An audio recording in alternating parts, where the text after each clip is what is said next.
अस्सलाम वालेकुम दोस्तों, इब्न शिफा चैनल की तरफ से आपकी खिदमत में हाजिर हूँ। उम्मीद करता हूँ कि आप सब खैरियत से होंगे।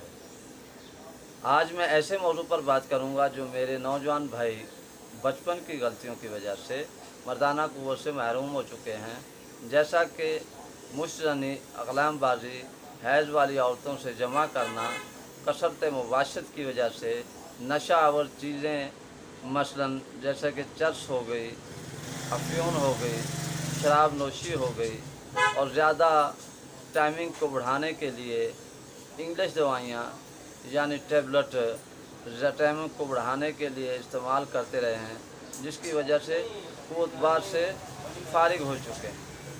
क़ुव्वत बा ख़त्म हो चुकी है। तो उन दोस्तों से मेरी रिक्वेस्ट है कि परेशान होने की ज़रूरत नहीं। और जो है मैं नुस्खा आज बताने वाला हूँ, वो नुस्खा ऐसा है कि बूढ़े बाबे भी दो दो शादियाँ करवा सकते हैं, दो दो बीवियाँ रख सकते हैं। तो दोस्तों, नुस्खा बनाएं और खाएं और नौजवान हो जाएं और मौज मनाएं। तो दोस्तों चलते हैं नुस्खे की तरफ। तो दोस्तों नुस्खा क्या है? नुस्खा बहुत आसान है।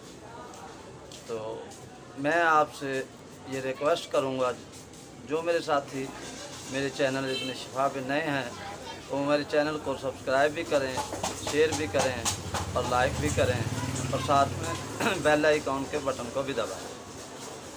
तो नुस्खा दोस्तों क्या है? नुस्खा बोड़ का दरख्त, उसकी दाढ़ी लेनी है आपने 50 ग्राम, और उसका फल 50 ग्राम।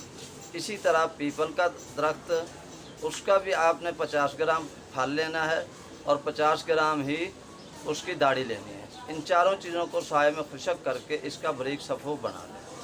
और इसके साथ दूसरी चीज़ें जो है वो आपने बाज़ार से लेनी है, जैसा कि नंबर 1 पे बहुफली है, गोरख पान है, और दूधी बूटी और छुहारे जो आपने लेने हैं वो नर छुहारे लेने हैं, बारीक नहीं। वो तकरीबन 3.5-3 इंच का लंबा और मोटा छुहारा होता है, वो आपने लेना है। वो भी इसमें शामिल करके ये सारी चीज़ों का आपने सफ़ूफ बना लेना है। वो जो बोड़ की दाढ़ी या पीपल की दाढ़ी वगैरह वो भी खुश्क हो चुकी होगी।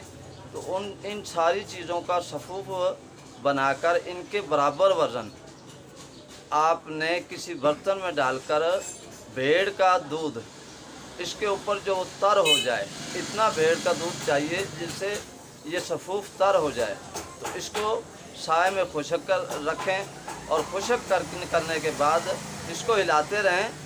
दिन में 2-3 दफ़ा हिला दिया करें। जब खुश्क हो जाए और आप देख लें कि सफ़ूफ बनने के लायक हो गया, तो दोस्तों इसके बाद ये दवाई आप दोबारा ग्राइंड कर लें और सफ़ूफ बना कर रख लें। इसकी खुराक जो आपने इस्तेमाल करनी है, 1 से 2 माशा सुबह शाम खाली पेट हमरा दूध गाय। तो इसमें आपने परहेज़ जो करना है, गरम तली हुई फ्राई चीज़ें, अंडा, मछली, ज़र्दा, पुलाव, अचार, ऐसी चीज़ें, बर्गर, पिज़्ज़ा, शवारमा हो गया, ये सारी चीज़ें आपने इस्तेमाल नहीं करनी। और अज़दवाजी ज़िंदगी से भी परहेज़ करें। तो दोस्तों, जैसा कि पंजाबी की कहावत है, बंदा ते घोड़ा बुढ़ा नहीं हुंदा जदों तक खुराक होवे। तो दोस्तों, जिहड़े मेरे भाइयों नूं मेरी वीडियो पसंद आई होवे वो मेरे चैनल नूं सबसक्राइब भी करन, लाइक भी करन, शेयर भी करन। इहदे नाल ही मैं तुहाडे कोलों इजाज़त चाहांगा।